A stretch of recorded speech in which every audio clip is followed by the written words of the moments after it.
இன்னைக்கு அப்பாவோட நினைவு நாள். இன்னைக்கு வந்து தேதி 23 டிசம்பர் 2024.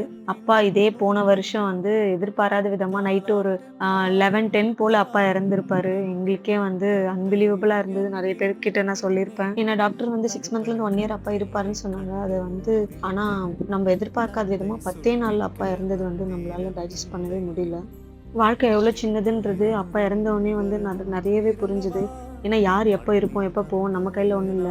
ஒருத்தர் இருக்கும்போதே அவங்கள நல்லா பார்த்துக்க முயற்சி பண்ணுங்க. அதுவும் குறிப்பா பெத்தவங்கள வந்து யாருக்காகவும், எதுக்காகவும் விட்டு குடுக்காதீங்க. என்ன ஒரு ஆச்சரியமான விஷயம்னா, என் மாமியாரும், எங்க அப்பாவும் பிறந்த நாளும் ஒண்ணு, 2 பேருடைய இறந்த நாளும் ஒண்ணு. இது எவ்வளோ பேருக்கு அமையும்னு எனக்கு தெரியல. அப்பா கரெக்ட்டா வைகுண்ட ஏகாதசி அதுவும் இறந்து போனாரு லாஸ்ட் இயர். ஆனா இந்த வருஷம் அது திதிப்படி ஜனவரி 10 தான் வருது. என் பையன் அப்பாவோட படத்த பார்த்து சீனு தாத்தான்னு சொல்லும்போது, அது ரொம்ப ஃபீலிங்கா இருந்தது. அ ஏன்னா அப்பா இருந்தா ரொம்ப சந்தோஷப்பட்டுருப்பாரு. துருவன் பண்ற சேஷ்டெல்லாம் பார்த்துட்டு.